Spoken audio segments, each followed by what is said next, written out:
সুন্নাত নয় শুধু দাওয়াতের মেহমান, সুন্নাত নয় শুধু খাওয়া শেষে মধুপান, সুন্নাত নয় শুধু দাওয়াতের মেহমান, সুন্নাত নয় শুধু খাওয়া শেষে মধুপান। আর কিছু সুন্নাত আছে তুমি জানো কি, জানলেও জীবনে কখনো তা মানো কি। উপস্থিত মুআজ্জাজ মুহতারাম প্রাণপ্রিয় মুসলিয়ানে কেরাম, মহান রাজাজিরাজ আল্লাহ রাব্বুল ইজ্জত আল জালালের জন্য সবটুকুন শুকরিয়া যে আল্লাহ তাআলা আমাদেরকে সুস্থতার সাথে, ঈমানের সাথে, ইহতিসাবের সাথে বাঁচিয়ে রেখে সলাতুল জুমার নামাজ আদায় করার জন্য মসজিদে হাজির করেছেন। আমরা খুশি হয়ে প্রাণবন্ধ আওয়াজে উঁচু সুরে আল্লাহ তাআলার জন্যে কালিমাতুশ শুকুর আদায় করে পড়ে নিচ্ছি আলহামদুলিল্লাহ। অসংখ্য অগণিত দুরূদ সালাম প্রেরণ করছি নবিয়ুনা সাইয়্যিদুনা ওয়া কুদওয়াতুনা মুহাম্মদুর রাসূলুল্লাহ সাল্লাল্লাহু আলাইহি সাল্লামের উপরে, যে রাসূল সাল্লাল্লাহু আলাইহি সাল্লাম আমাদেরকে তাওহীদের ব্যাপারে সুমহান শিক্ষা দিয়েছেন, শিরিক এবং বেদাতের ব্যাপারে সুস্পষ্টভাবে সতর্ক করেছেন। আল্লাহুম্মা সাল্লি ওয়া সাল্লিম ওয়া বারিক আলাইহি।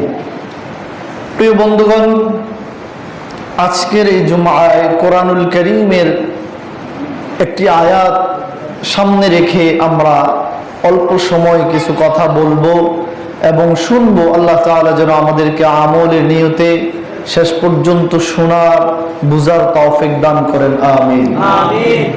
আয়াতটি হচ্ছে কোরআনুল কারীমের সবচেয়ে দামি আয়াত। কোরআনুল কারীমে প্রায় ৬৬৬৬টি আয়াত রয়েছে। এক একজন ইমামের মতে কিছু কম কিছু বেশি।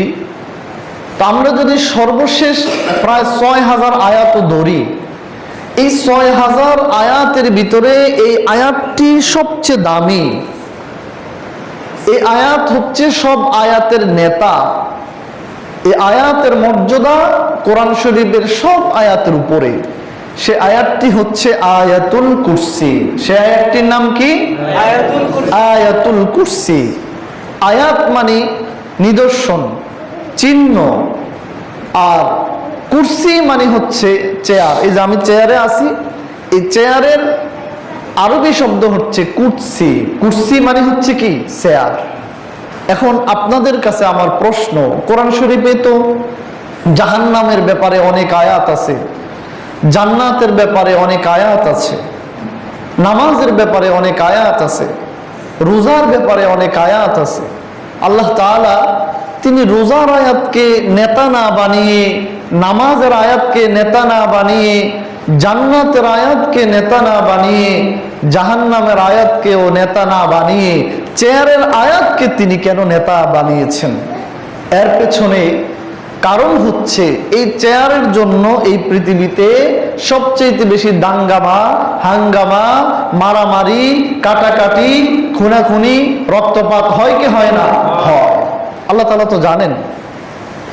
সেজন্য আল্লাহ তাআলা কোরআন শরীফে বিভিন্ন বিষয়ে, কিয়ামত সম্পর্কে আয়াত, ফুলসিরাত সম্পর্কে আয়াত, মিজান সম্পর্কে আয়াত, আখিরাত সম্পর্কে আয়াত, হাসরের মাঠ সম্পর্কে আয়াত থাকার পরেও কোন আয়াতকে আল্লাহ তাআলা নেতা না বানিয়ে তিনি এই চেয়ারের আয়াতকে, ক্ষমতার আয়াতকে আল্লাহ তাআলা কি করেছেন? নেতা বানিয়েছেন। প্রিয় বন্ধুগণ, তো আয়াতুল কুরসি এটি কোরআন শরীফের অত্যন্ত দামি এবং সম্পূর্ণ মর্যাদাপূর্ণ একটি আয়াত।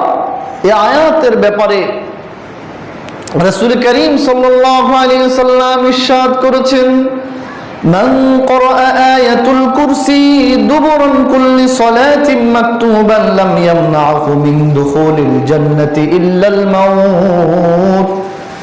রাসূল সাল্লাল্লাহু আলাইহি সাল্লাম ইরশাদ করেছেন, যে ব্যক্তি 5 ওয়াক্ত নামাজের পরে দৈনিক 5 বার আয়াতুল কুরসি তেলাওয়াত করবে এবং আয়াতুল কুরসিতে থাকা বিষয়গুলো তার জীবনে মেনে চলবে, বাস্তবায়ন করবে, তার জন্য আল্লাহর জান্নাতে যেতে আর কোনো বাধা থাকে না। শুধুমাত্র একটি বাধা থাকে, ইল্লাল মাউত, মৃত্যু। মৃত্যু ছাড়া এই লোকটি জান্নাতে যেতে আর কোনো বাধা থাকে না। তার মানে বোঝা গেল, দৈনিক 5 ওয়াক্ত নামাজের পরে 5 বার যারা আয়াতুল কুরসি তেলাওয়াত করবে, আল্লাহ তাআলা 5 বার আয়াতুল কুরসি তেলাওয়াতের বিনিময়ে আল্লাহ তাআলা ওই ব্যক্তির মৃত্যুর পর পর তাকে জান্নাত দান করবেন। সুবহানাল্লাহ। এজন্য আয়াতুল কুরসি এটি কোরআনুল কারীমের অত্যন্ত দামি এবং মূল্যবান একটি আয়াত। এই আয়াত আমাদের সবাইকে মুখস্থ করে নিতে হবে। আবার দেখুন, অন্য হাদিসে এসেছে, প্রিয় রাসূল সাল্লাল্লাহু আলাইহি ওয়াসাল্লাম বলেছেন, যেই ঘরে যেই বাড়িতে দৈনিক আয়াতুল কুরসি তেলাওয়াত করা হয়, ওই ঘরে শয়তান, দুষ্ট জিন, খারাপ জিন প্রবেশ করতে পারে না। এজন্য রাসূল সাল্লাল্লাহু আলাইহি সাল্লাম বলেছেন, আমার যে উম্মত রাতে ঘুমাতে যাওয়ার আগে একবার আয়াতুল কুরসি তেলাওয়াত করবে, আল্লাহ তাআলা তার ঘুমানোর শুরু থেকে শেষ পর্যন্ত তার জন্য আল্লাহ তাআলা নিজেই প্রোটেকশন দান করবেন। আবার রাসূল বলেছেন, আমার কোন উম্মত যদি সকাল বেলায় ঘুম থেকে উঠে আয়াতুল কুরসি পাঠ করে সন্ধ্যা পর্যন্ত, আমার বান্দাটা আল্লাহর জিম্মায় চলে যায়। এজন্য সকাল আর সন্ধ্যায় 2 বার যদি কোনো মানুষ আয়াতুল কুরসি পাঠ করে, হাতের মধ্যে এরকম ফু দিয়ে তার সমস্ত শরীর যদি মেসেজ করে নেয়, আল্লাহ তাআলা 24টা ঘন্টা তার ফেরেশতার মাধ্যমে এই বান্দাটাকে হেফাজত করবেন। সুবহানাল্লাহ। এজন্য মুসলিম শরীফের ভিতরে হাদিস এসেছে, হাদিসের রাবি হচ্ছেন উবাই বিন কাব। عن أبي بن كعب رضي الله تعالى عنه قال قال رسول الله صلى الله عليه وسلم উবাই বিন কাব রাদিয়াল্লাহু তাআলা আনহু বলেন, রাসূল সাল্লাল্লাহু আলাইহি সাল্লাম ইরশাদ করেছেন, ইয়া আবাল মুনদির আতাদরি আইয়ু আয়াতিন মিন কিতাবিল্লাহি মুলকু আযম।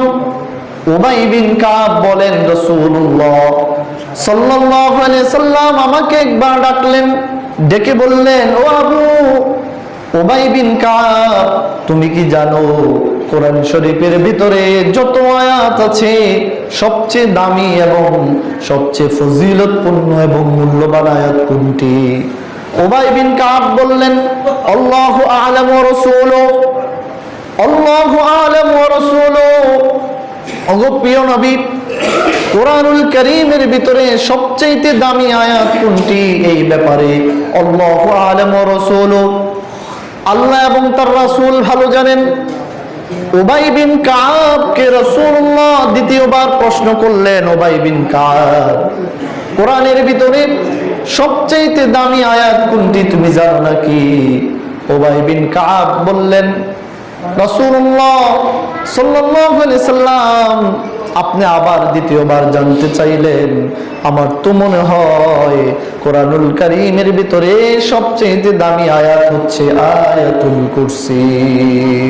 উবাই বিন কাব প্রথমবার জবাব দিলেন না, দ্বিতীয়বার নবী আবার প্রশ্ন করলেন, উবাই বিন কাব জবাব দিলেন আয়াতুল কুরসি। এবার রাসূলুল্লাহ সাল্লাল্লাহু আলাইহি সাল্লাম তার হাত দিয়ে উবাই বিন কাবের বুকের ভিতরে শাবাশ বাবা দিলেন আর বললেন, উবাই বিন কাব সাল্লাল্লাহু আলাইহি ওয়াসাল্লাম বললেন, উবাই বিন কাব, তোমাকে আমি কোরআনের ব্যাপারে প্রশ্ন করেছি, তুমি যে জবাব দিয়েছো আমি রাসূলুল্লাহ সাল্লাল্লাহু আলাইহি সাল্লাম সন্তুষ্ট হয়ে গেলাম। তোমার জন্য আমি দোয়া করি আল্লাহ তাআলা যেন তোমার জ্ঞান আরো অনেক গুণে বাড়িয়ে দেয়। আয়াতুল কুরসি।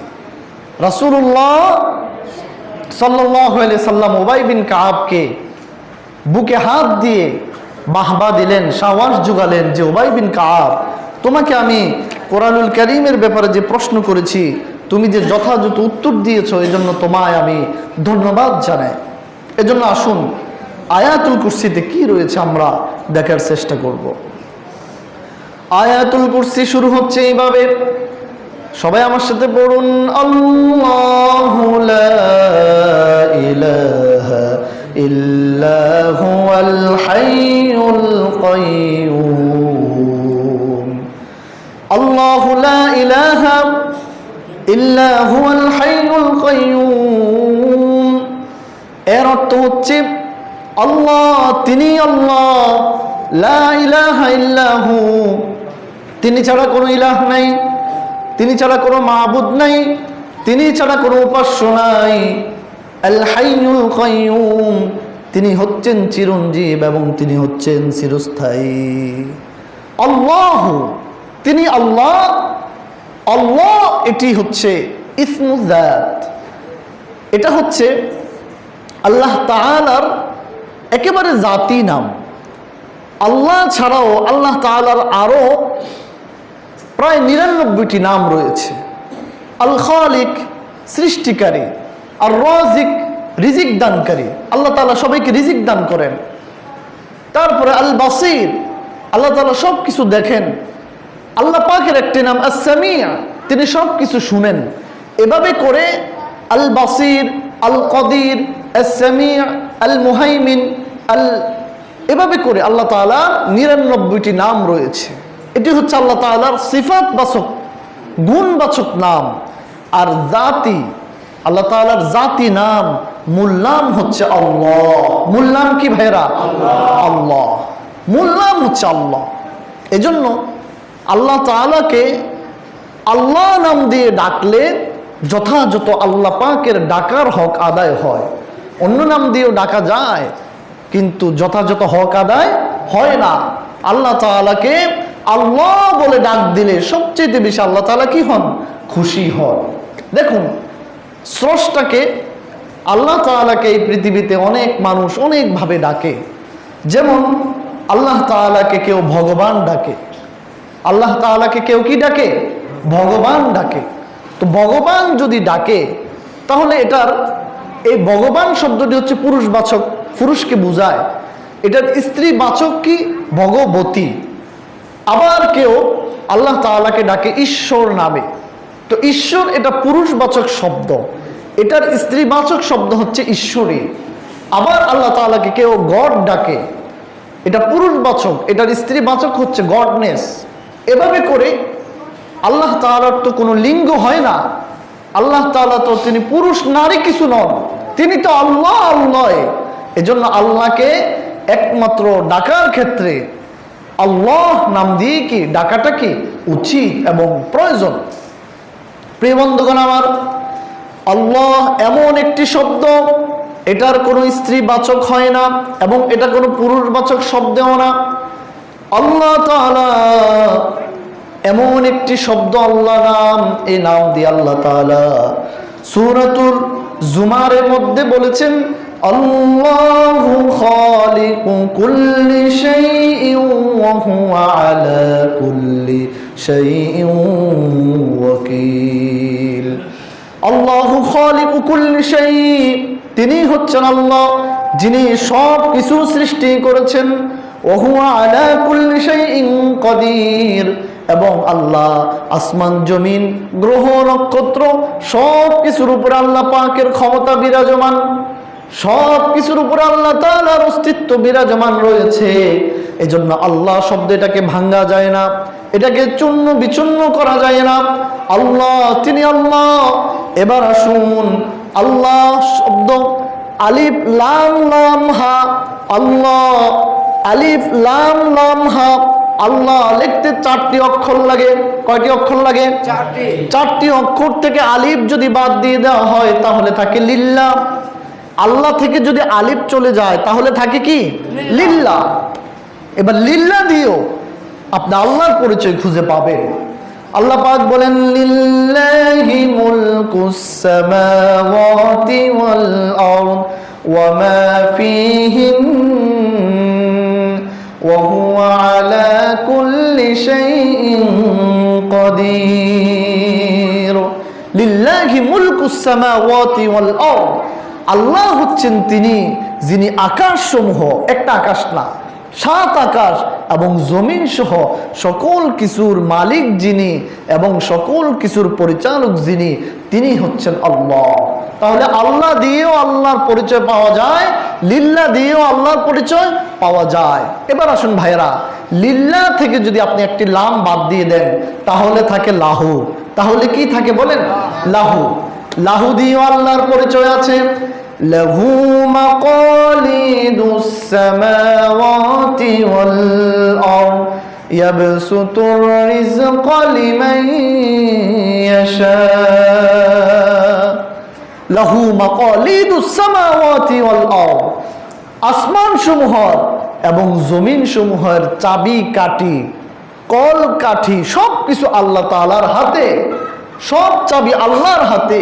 ইয়াবসুতুর রিজকা লিমান ইয়াশা, তিনি যাকে চান তার রিজিকের বন্ধ ব্যবস্থা তিনি করে দেন। এবার আসুন, লাহু দিয়ে আল্লাহর পরিচয় পাওয়া গেল। এবার লাহু থেকে যদি লাম বাদ দিয়ে দেওয়া হয় আর থাকে হু। কি থাকে বলেন? হু থাকে।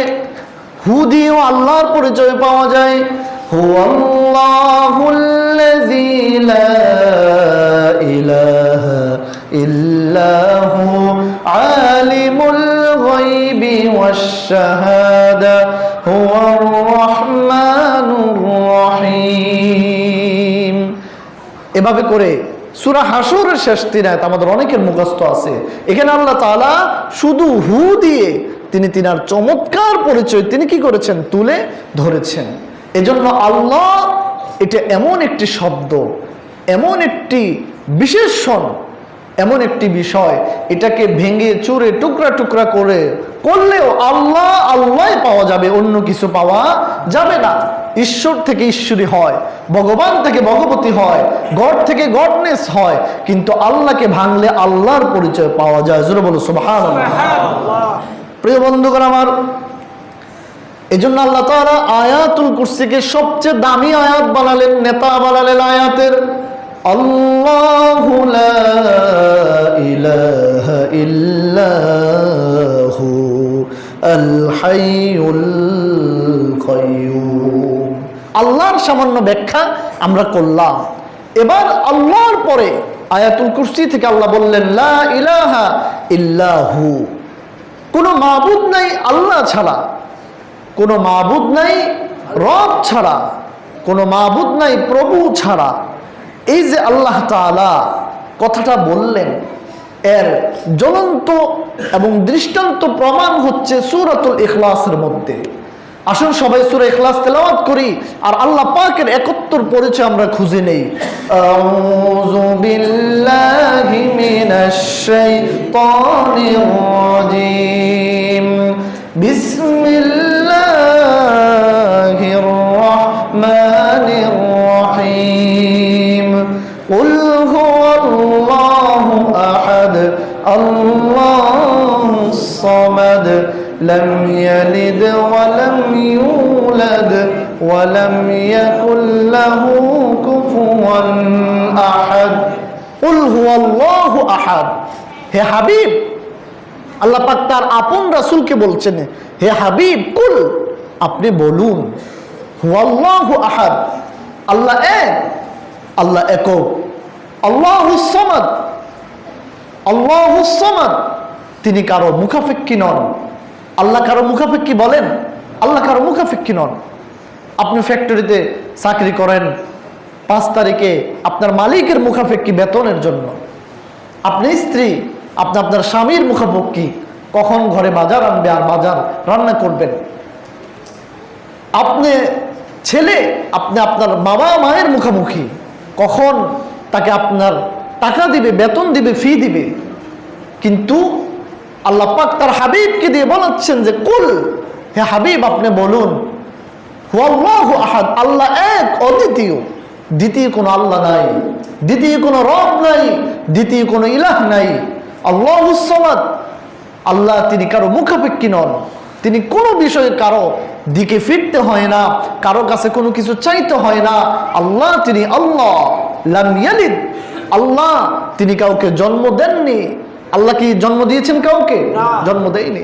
এই জন্য খ্রিস্টানরা বলে ঈসা আলাইহিস সালাম আল্লাহ পাকের ছেলে, যেহেতু তিনি পিতা ছাড়া দুনিয়াতে এসেছে। চিৎকার করে বলে নাউজুবিল্লাহ। অথচ আল্লাহ এই সূরা ইখলাসে তিনি বলেছেন লাম ইয়ালিদ, আল্লাহ কাউকে জন্ম দেননি। ওয়ালাম ইউলাদ, আল্লাহকে কেউ জন্ম দেয়নি। ওয়ালাম ইয়াকুল লাহু কুফুয়ান আহাদ, তার সমকক্ষ, আল্লাহর সমান, আল্লাহর মতো ক্ষমতা, আল্লাহর মতো পাওয়ারফুল, ইহু জগৎ ফর জগৎ সব জগতে আল্লাহর মতো কি আরেকজন কেউ আছে? কেউ না। চমৎকার করে আল্লাহ তাআলা সূরা ইখলাসে তিনি তিনার পরিচয় তিনি তুলে ধরেছেন। আবার আসুন 17 পারায় আম্বিয়াতে আল্লাহ তাআলা আরো চমৎকার করেছেন বিষয়টা। আল্লাহ তিনি ছাড়া যদি অন্য কোনো আল্লাহ থাকতো তাহলে কি হতো? আল্লাহ বলেন লাউ কানা ফীহিমা আলিহাতুন ইল্লাল্লাহু লাফাসাদাতা। আল্লাহ তাআলা বলেন লাউ কানা ফীহিমা আলিহাতুন ইল্লাল্লাহু লাফাসাদাতা, আসমান জমিনে ইহ জগৎ পরজগতে যদি এক আল্লাহ ছাড়া অন্য কোন আল্লাহ থাকতো তাহলে জমিনের মধ্যে ফ্যাসাদ সৃষ্টি হতো, বিশৃঙ্খলা সৃষ্টি হতো। সেটা কিভাবে দেখুন, মনে করেন জমিনের একজন আল্লাহ আছে, আবার আসমানের একজন আল্লাহ আছে। এবার আপনারা বুঝে থাকলে বলুন, সূর্যের আলো কি জমিন থেকে হয় নাকি আকাশ থেকে আসে? আকাশ থেকে আসে। চাঁদের আলো আকাশ থেকে আসে। তো জমিনের আল্লাহর যদি আলোর দরকার না হয় তাহলে আসমানের আল্লাহকে নোটিশ পাঠাবে যে আসমানের আল্লাহ এখন আজকে আমাদের সূর্যের আলোর দরকার নাই, গোটা পৃথিবীর সব মানুষগুলো গত রাত্রে নাইট করেছে, চাকরি করেছে, আজকে সবার ঘুমের দরকার, এই জন্য সূর্যটা আজকে বন্ধ রাখো। এরকম মাঝে মধ্যে দাবি দাবা জানাতো কি না? জানাতো, সংঘর্ষ হতো। বৃষ্টি আজকে দরকার, বলতো যে আজকে বৃষ্টি দাও, আবার 2 দিন পরে প্রয়োজন নাই, বলতো যে আজকে বৃষ্টিটা মোটামুটি বন্ধ রাখো, আমাদের দরকার নাই, ধান টান শুকাইতে দিছি, বৃষ্টি কি নাই, দরকার নাই। এজন্য আল্লাহ তাআলা বললেন লাউ কানা ফীহিমা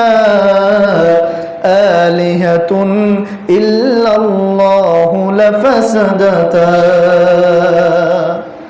আমি আল্লাহ ছাড়া যদি আসমান জমিনে একাধিক আল্লাহ থাকতো তাহলে লাফাসাদাতা, ফিতনা সৃষ্টি হতো, বিশৃঙ্খলা সৃষ্টি হতো, জমিন এক নিয়মতান্ত্রিক ভাবে চলতো না, এক নিয়মে জমিন চলতো না।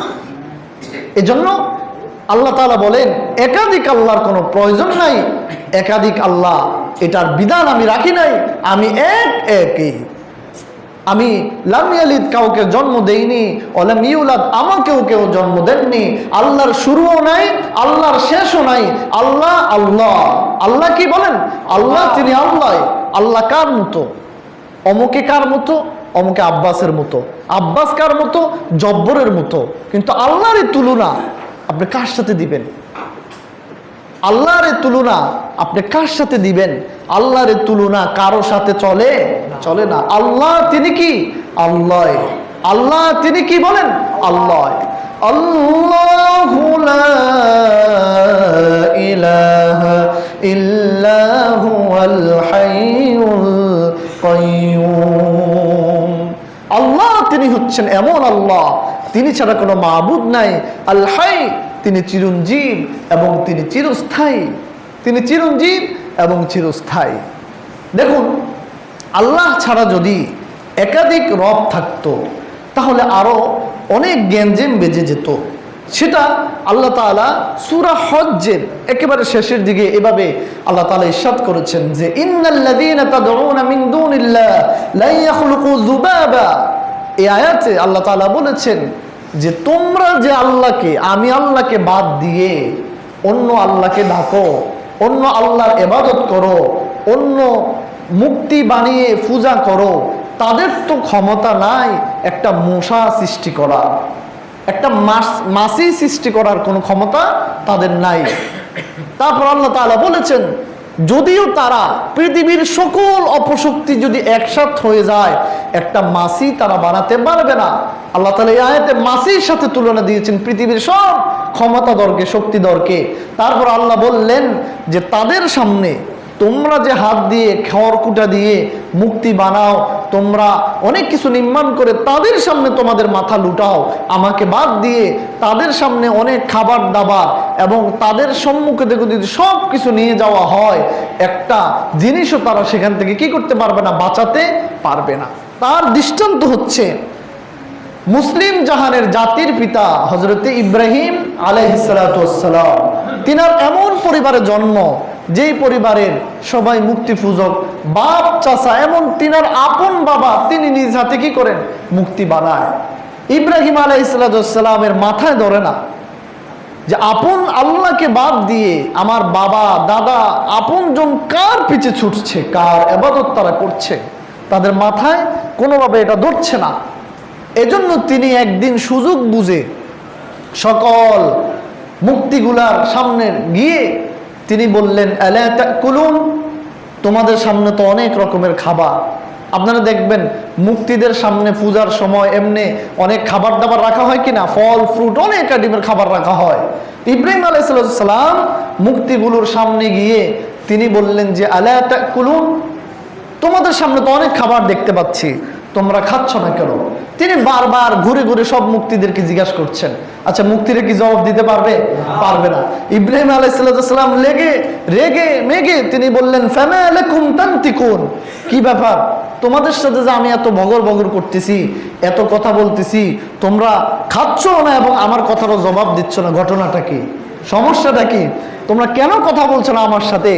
ইব্রাহিম আলাইহিস সালাম রেগে আগুন হয়ে হাতে একটি কুড়াল নিয়ে তিনি একটা একটা করে সবগুলোকে ভেঙে তারপরে বড় যেটা আছে ওটার কাঁধের উপরে কুড়ালটা রেখে দিছে।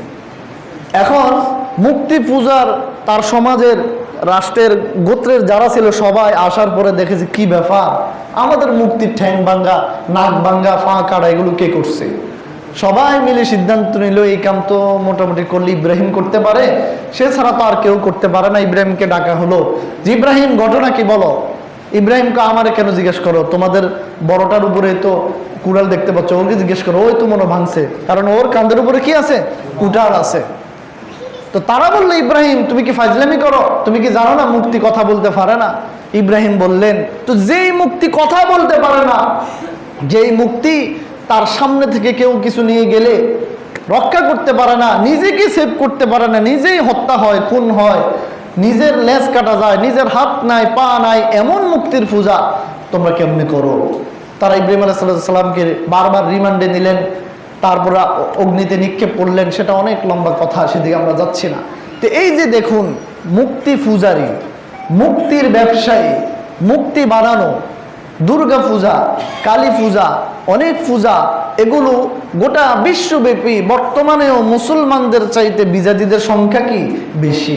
দেখুন আমাদের দেশের পরিস্থিতি বা প্রেক্ষাপট যদি আমরা দেখি, সাধারণ হিন্দুদের সাথে আমাদের কোনো বিশৃঙ্খলা, আমাদের কোনো উগ্রতা, আমাদের কোনো মতের মিল্লতা, আমাদের কোনো কিছু আছে নাই। দেখুন হাটাজারি কমি অঙ্গনের সবচেয়ে বড় মাদ্রাসা, সেই মাদ্রাসার সাথে আপনারা যারা গিয়েছেন দেখবেন, সেই মাদ্রাসার সাথে একেবারে গা ঘেঁষে হিন্দুদের মন্দির আছে না নাই? আছে। আবার ঢাকা মোহাম্মদপুরে আমি যেটা নিজে দেখেছি সেটা বলতেছি, মোহাম্মদপুরেও একেবারে বড় মাদ্রাসার সাথে হিন্দুদের মন্দির, কোনো সংঘর্ষ নাই। তাহলে এই যে আমরা আমাদের ধর্ম পালন করি, হিন্দুরা হিন্দুদের ধর্ম পালন করে, যে যার ধর্ম পালন করছে। কারণ আল্লাহ তাআলা তো বলেছেন লাকুম দীনুকুম ওয়ালিয়া দীন, ধর্ম যার উৎসব তার, যার ধর্ম সে পালন করবে। সূরা কাফিরুনের মাধ্যমে আল্লাহ স্পষ্ট করে দিয়েছেন। তাহলে এই যে বাংলাদেশে একের পরে এক সংঘর্ষ, একের পরে এক বিশৃঙ্খলা, এগুলো কে করছে? এর দ্বারা বোঝা যায় আমাদের এই দেশকে নিয়ে দেশীয় ষড়যন্ত্র এবং বিদেশীয় ষড়যন্ত্র, দেশীয় এবং আন্তর্জাতিক ষড়যন্ত্র একের পর এক চলছে, কোনো বন্ধ হচ্ছে না। এখন এই মুসলমানরা যদি সজাগ না হয়, মুসলমানরা যদি সোচ্চার না হয়, এখনই মুসলমানরা যদি বাতিলের কালো হাত যদি ভেঙে না দেয়, তাহলে মুসলমানদের অবস্থা খুব খারাপ হবে। এমনিতে গোটা বিশ্বে মুসলমানদের অবস্থা তেমন ভালো নয়। এজন্য মুসলমানদেরকে চোখ কান খোলা রাখতে হবে। দেখুন, বর্তমান বাংলাদেশের পরিস্থিতি খুব ভয়াবহ। এই পরিস্থিতিটা যারা তৈরি করলো, যাদের এই পরিস্থিতি তৈরি করার পেছনে হাত আছে, এদের নাম হচ্ছে ইসকন। জোরে বলেন, এদের নাম কি? ইসকন।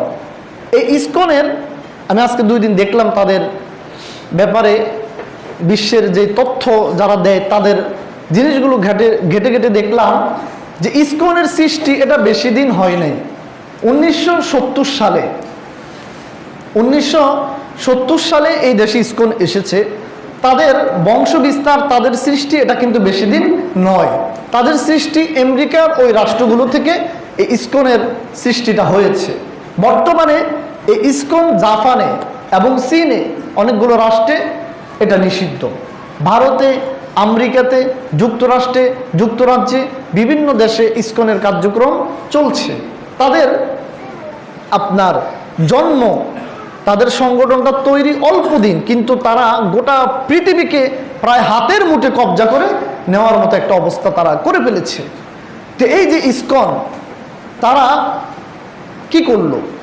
তারা দেখুন অক্টোবরে 5 তারিখের দিকে তারা একটা আপনার কি করলো, তারা একটা সমাবেশ করলো চট্টগ্রামে। তো চট্টগ্রামে সমাবেশ করতে গিয়ে ইসকনের যেই নেতা রয়েছে, ইসকনের যে নেতা চিন্ময় কৃষ্ণ দাস, সে আপনার তার গাড়ি বহরে মিছিলের শোভাযাত্রার সময় বাংলাদেশের পতাকাকে সে নিচে রেখে তাদের ইসকনবাদিত্বের পতাকাকে উপরে রেখেছে। এটা দেশদ্রোহী, এটা দেশ বিরোধী কাজ হয়েছে কি হয় নাই? হয়েছে। এই ঘটনাকে কেন্দ্র করে চট্টগ্রামের একজন বড় রাজনীতিবিদ, সে তার নামে চিন্ময় কৃষ্ণ দাস সহ আরো কয়েকজনকে দোষী সাব্যস্ত করে দেশের বিরোধী কাজ করেছে। কারণ সবার উপরে থাকতে হবে দেশের পতাকা। সবার উপরে কি থাকতে হবে? দেশের পতাকা, দেশের সম্মান সবার উপরে। কারণ এই দেশ এমনি এমনি স্বাধীন হয় নাই। লক্ষ লক্ষ মা বোনের ইজ্জতের বিনিময়ে, লক্ষ লক্ষ শহীদের রক্তের বিনিময়ে, দীর্ঘ 9 মাসে রক্তক্ষয়ী যুদ্ধের মাধ্যমে এই দেশ স্বাধীন হয়েছে। সুতরাং যার ভিতরে দেশপ্রেম নাই, তার ভিতরে কিচ্ছু নাই, সে দেশপ্রেম কখনো হতে পারে না। তো এই কাজটা সে করার পরে চট্টগ্রামের একজন বড় রাজনীতিবিদ, সে এই চিন্ময় কৃষ্ণ দাস সহ কয়েকজনকে বাদী করে রাষ্ট্রদ্রোহী কাজ করার অভিযোগে তাদের নামে মামলা করলেন। মামলা করার পরে তারা কি করলেন? তারা তাদের দুষ্কৃতিকারী কার্যকলাপগুলো তারা একের পর এক চালিয়ে যাচ্ছেন। তারপরে এই ঘটনাটাকে চট্টগ্রাম টেরিবাজার যারা চিনেন, সেখানের একজন ব্যবসায়ী, তার নাম হচ্ছে ওসমান আলী, তিনি দেখলেন যে ইসকন এর বিরুদ্ধে একটা পোস্ট ফেসবুকে এসেছে, সে এটাকে শেয়ার দিয়েছে। শেয়ার দেওয়া মানে হচ্ছে সে এটাকে শেয়ার দেওয়ার মাধ্যমে তার সাথে যারা জয়েন আছে এই জিনিসটা তারা পেল। এটাকে কেন্দ্র করে চিন্ময় কৃষ্ণ দাসের সৈনিকেরা, ইসকনের লোকেরা ওই উসমান আলীর দোকানটাকে একদম চতুর্দিক থেকে ঘেরাও করে অতর্কিত হামলা সেখানে করলো। সেখানে সেনাবাহিনী, বিজিবি, পুলিশ তারা উপস্থিত হয়েছে। উপস্থিত হওয়ার পরে তারা তাদের সাথে সংঘর্ষ জড়িয়ে যাওয়ার পরে সেখানে দেখলাম যে একজন পুলিশ, সে পুরা শরীরটা আগুনে দগ্ধ হয়ে গিয়েছে। আমার কথা হচ্ছে এই গুটি কয়েক ইসকন তারা এত সাবাস তারা পায় কি করে? কে তাদেরকে এত বড় ক্ষমতা দিচ্ছে? এত বড় স্পর্ধাটা হয় কি করে তাদের? দেখুন, এই ইসকন বাংলাদেশে 70 সালের দিকে 1970 সালের দিকে কিছুটা তাদের প্রবেশ হয়েছে। তারা এত বংশ বিস্তার করতে পারে নাই। বিগত 15 বছর যারা দেশ পরিচালনা করেছে তারা তাদেরকে লাই দিয়ে দিয়ে সব দিক থেকে সাপোর্ট দিয়ে দিয়ে তাদেরকে মাথায় উঠিয়েছে, তাদেরকে মাথায় তুলে দিয়েছে। সাধারণ হিন্দু যারা, আপনারা ভুল বুঝবেন না, সাধারণ হিন্দু আর ইসকন বিষয়টা কিন্তু এক নয়। আমি আগেও বলেছি সাধারণ হিন্দুদের সাথে আমাদের কোনো সমস্যা নাই। সাধারণ হিন্দুরা, আমার তো মনে হয় পৃথিবীতে প্রায় 252টির উপরে দেশ রয়েছে, জাতীয় সংঘ যেই দেশগুলোকে স্বীকৃতি দিয়েছে, সাধারণ হিন্দুরা সবচেয়ে আরামে আয়েসে জীবনযাপন করছে যেই দেশ, সেটা হচ্ছে বাংলাদেশ। সেটা কোন দেশ? বাংলাদেশে তারা এত ভালোভাবে জীবনযাপন করার পরেও এই চিন্ময় কৃষ্ণ দাসের কাহিনী পড়লাম যে সে এই যে একজন সরকার ছিল তাদের পতন হওয়ার পরে এরা একের পর এক আন্তর্জাতিক মিডিয়াগুলোতে আন্তর্জাতিকভাবে তাদের ঘর বাড়ি ভাঙা হচ্ছে, তাদের উপরে জুলুম হচ্ছে, তাদের উপরে হামলা হচ্ছে। তারা এই দেশের শান্তিটাকে নষ্ট করার জন্য, এই দেশের শান্তিটাকে, সার্বিক পরিস্থিতিটাকে উত্তেজিত করার জন্য একের পর এক আন্তর্জাতিকের কাছে, আন্তর্জাতিক মাধ্যমে তারা কি করছে? এই চিন্ময় কৃষ্ণ দাস সে বসে থাকে না, ষড়যন্ত্র একের পর এক চালাচ্ছে। এবং এই চিন্ময় কৃষ্ণ দাসের এত বড় বুকের স্পর্ধা হওয়ার কারণ, ইসকনের এত বড় ক্ষমতা পাওয়ার কারণ হচ্ছে শিক্ষামন্ত্রী যে নওফেল ছিল, অনেকগুলো ভিডিওতে দেখা যায় সে তাদের সাথে কার্যকলাপ, তাদের সাথে সরাসরি তাদেরকে পৃষ্ঠপোষকতা কি করেছে। তো এই চিন্ময় কৃষ্ণ দাসের সৈনিকেরা নভেম্বরের শুরুর দিকে টেরিবাজারে অনেক বড় সংঘর্ষে জড়িয়ে অনেক মুসলমানদেরকে আহত করেছেন, দেশের বাহিনীকে আহত করেছেন। তাদের ক্ষমতা তারা খাটিয়ে, তারা কয়েকজন মাত্র, গুটি কয়েক। তারপরে আসুন, এই চিন্ময় কৃষ্ণ দাস রাষ্ট্রদ্রোহী মামলা তার বিরুদ্ধে এবং তাদের আরো কয়েকজনের বিরুদ্ধে হওয়ার পরে তাদেরকে যখন কোর্টে তোলা হলো, কোর্টে তোলার পরে কি পরিস্থিতি হয়েছে আপনারা অনেকেই সেটা জানেন, দেখেছেন। কোর্টকে তারা অমান্য করেছে, তারা মসজিদে হামলা দিয়েছে, আদালতকে তারা হামলা দিয়েছে। তার মানে বোঝা যায় তারা এই দেশের আইনকে, এই দেশের রাষ্ট্রের নিয়মকে তারা বৃদ্ধাঙ্গুলি দেখিয়েছে। কথা ঠিক কিনা বলেন? তারা বৃদ্ধাঙ্গুলি দেখাতে চায়। তারা মসজিদ ভাঙচুর করেছে, কোর্ট বিল্ডিং এর পাশে যে মসজিদ, সেই মসজিদের মুসল্লিদেরকেও তারা কি করেছে? আক্রমণ করেছে। অনেক মুসল্লি রক্তাক্ত হয়েছে। তারা এত শক্তি, এত সাহস তারা পায় কোথায়? সর্বশেষ যে সাইফুল নামে যে আইনজীবী, রাষ্ট্রের আইনজীবী, রাষ্ট্রপক্ষের আইনজীবী, সে গত মাসে মাত্র রাষ্ট্রীয়ভাবে সে নিয়োগ পেয়েছে। সে আইনজীবী ভাইটা, সে তার বিরুদ্ধে রাষ্ট্রপক্ষ হয়ে উকিল হিসাবে কাজ করছেন। তাকে আপনারা জানেন, তাকে যখন কোর্টে তোলা হচ্ছে, কোর্ট থেকে যখন নেওয়া হচ্ছে, এমন সময় ইসকন বাহিনীরা অতর্কিত হামলা করে এলোপাতাড়ি, তারপরে তারা কুবিয়ে তাদের অনেক মুসলমানকে, অনেক মুসল্লির গায়ে তারা হাত তুলেছে। তারপরে তারা সাইফুল ইসলাম যে আইনজীবী ছিল তিনাকে তারা এলোপাতাড়ি কোপাতে কোপাতে তারপরে তিনার এই ঘাড়ে অনেকগুলো আঘাত করে সর্বশেষ পর্যন্ত তাকে জবাই করেছে। কথা ঠিক কিনা বলেন? এত শক্তি তাদেরকে দিয়েছে কে? তাদেরকে এত পাওয়ার দিয়েছে কে? আপনারা একটা কথা মনে রাখবেন, ইন্ডিয়া কখনো কোনোদিন বাংলাদেশের বন্ধু ছিল না। সব সময় ইন্ডিয়া বাংলাদেশের থেকে সুবিধা লুট করেছে। এই ইসকন এটাকে এখনো ইন্ডিয়ার গুজরাটে বিশাল ক্ষমতা দাপট নিয়ে তারা গোটা পৃথিবীকে কবজায় নিতে চায়। সুতরাং এই ইসকন উগ্রবাদী, জঙ্গিবাদী, সন্ত্রাসীদেরকে আমরা এই মসজিদ থেকে আওয়াজ তুলতে চাই যে এটা গুজরাট নয়, এটা মায়ানমার নয়, এটা আমেরিকা নয়, এটা বাংলাদেশ। এই বাংলাদেশে যদি তোমরা রক্তপাত চাও, হাঙ্গামা চাও, দাঙ্গামা লাগাতে চাও, তাহলে বাংলার মুসলমান বসে থাকতে পারে না। রক্ত যখন দিয়েছে সাইফুল ইসলাম, কয়জন সাইফুলকে তোমরা হত্যা করবা? এক সাইফুলকে হত্যা করলে 100 জন সাইফুল দাঁড়াবে। 100 জন সাইফুল হত্যা হলে, শহীদ হলে 1000 সাইফুল দাঁড়াবে। কথা ঠিক কিনা? এজন্য প্রিয় ভাইয়েরা, আমরা তো মুসলমান। আমি অনেক জুমাতে আপনাদেরকে বলেছি, বেদিনরা কখনো মুসলমানদের বন্ধু নয়। আমরা আবার ভুলে যাব। এখন আমাদের ইমানের জজবা চতুর্দিক থেকে বাড়তেছে। ওয়ান টাইম জজবা দিয়ে কিচ্ছু হবে না। 24 ঘন্টার ইমানের জজবা দিয়ে কিচ্ছু হবে না।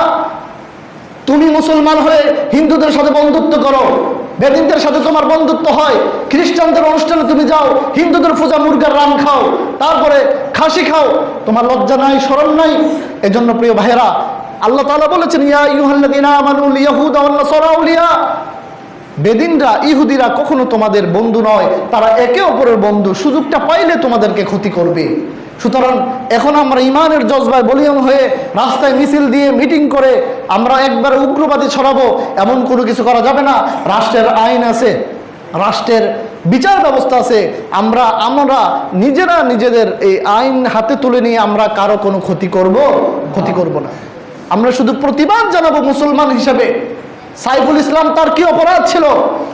সাইফুল ইসলামের 2-2.5 বছরের একজন মেয়ে, এই মেয়েকে কি জবাব দিবেন বলেন মুসলমান? সাইফুল ইসলাম, সাংবাদিকরা বলেছে তার স্ত্রীর পেটের মধ্যে 7 বছর 7 মাসের একটা অন্তঃসত্ত্বা বাচ্চা আছে। সেই বাচ্চা তার বাবার মুখ দেখার আগে দুনিয়ার থেকে চলে গেল, কি জবাব দিবেন বলেন? এজন্য গুজরাটের কসাইদেরকে, এই ইসকন বাহিনীদেরকে আমরা বলতে চাই, এটা গুজরাট নয়। গুজরাটে যদি মাস্তানি করতে হয় গুজরাটে গিয়ে করো, মাস্তানি যদি করতে হয় আমেরিকায় গিয়ে করো, মাস্তানি যদি করতে হয় মায়ানমারে গিয়ে করো, মাস্তানি যদি করতে হয় তোমাদের মদতদারি দেশগুলোতে গিয়ে করো। বাংলাদেশে তোমাদের এই ইসকন ফিসকন এই জঙ্গিবাদের গোষ্ঠীদের কোনো ঠাঁই হবে না। তোমাদেরকে সতর্ক করে দিতে চাই, এক্ষণে তোমরা সাবধান হও। এবং রাষ্ট্রের দায়িত্ব যারা আছেন তাদের কাছে আমরা কঠোর দাবি জানাতে চাই, এই জঙ্গি সংগঠনকে নিষিদ্ধ করতে হবে। জঙ্গি সংগঠনকে নিষিদ্ধ করা এখন সময়ের দাবি। যদি এই জঙ্গি সংগঠনকে নিষিদ্ধ করা না হয় তাহলে মুসলমানরা ঘরে বসে থাকবে? মুসলমানরা ঘরে বসে থাকতে পারে না। সাইফুল ইসলামের রক্তের বিনিময়ে বদলা নেওয়া হবে। তোমরা মুসলমানদেরকে খেপালে, মুসলমানরা হচ্ছেন 313 জন, যারা 10,000 কাফিরের বিরুদ্ধে লড়ে। মুসলমানদের জিহাদের দামামা যদি একবার তোলো তাহলে কচু কাটা করা হবে তোমাদেরকে। সুতরাং মুসলমানদেরকে স্থির থাকতে দিতে হবে। মুসলমানদেরকে তোমরা খেপায়ও না, খেপালে তোমরা মামুবাড়ি দিল্লি গিয়ে তোমাদেরকে ফালাতে হবে। কথা ঠিক কিনা বলেন ভাইরা? এজন্য এই ইসকন বিরোধী আন্দোলনের জন্য গোটা মসজিদগুলোর থেকে আজকে মিছিল বের হবে। আমাদেরও প্রতিটা মসজিদে জানিয়ে দেওয়া হয়েছে, সম্মানিত মুসল্লিরা যেন নামাজের পরে এই ইসকন বিরোধী, এই যে আপনার ভাই মুসলমান সাইফুল, তার কি দোষ ছিল? সে তো কারো টাকা লুণ্ঠন করে নাই, কারো সম্পদ লুণ্ঠন করে নাই। সাইফুল ইসলামের অবুঝ শিশুকে কি জবাব দিবেন বলেন? সাইফুল ইসলামকে মুসলমানের ভূমিতে, যেখানে প্রায় 92-90 জন মুসলমান বাস করে, এই ভূমিতে এত সাবাস তাদের পায় কোথায়? তাদেরকে এখনই রুখে দাঁড়াতে হবে প্রিয় ভাইরা। এজন্য আমাদের বিশেষ কোনো কাজ না থাকলে আমরা কেউ মিস করব না। অবশ্যই আমরা ছোট কুমিরা বাজারে, সেখানে সব মুসল্লিরা একসাথ হবে। আমরা কোনো রাষ্ট্রদ্রোহী কাজ নয়, আমরা ইসকন বিরোধী কাজ, সন্ত্রাস বিরোধীদের বিপক্ষে, জঙ্গিবাদের বিপক্ষে আমাদের আওয়াজকে সোচ্চার করতে হবে। রাসূল সাল্লাল্লাহু আলাইহি সাল্লাম বলেছেন, যেখানে দেখবা অন্যায় হয় সেখানে হাত দিয়ে বাধা দাও, এটা তোমার ঈমান। যদি হাত দিয়ে বাধা দিতে না পারো, মুখ দিয়ে বাধা দাও। মুখ দিয়ে যদি বাধা দিতে না পারো, তুমি অন্তর দিয়ে ঘৃণা করো। আর এটা হচ্ছে ঈমানের সর্বনিম্ন স্তর। সুতরাং আমরা রাস্তায় গিয়ে এই ইসকন সন্ত্রাস বিরোধী, যারা আমাদের ভাই সাইফুলকে হত্যা করেছে, যারা টেরি বাজারে আগুন লাগিয়েছে, যারা আমাদের রাষ্ট্রের বাহিনীর উপরে গায়ে হাত দিয়েছে, তাদের বিরুদ্ধে আমাদেরকে সোচ্চার হতেই হবে।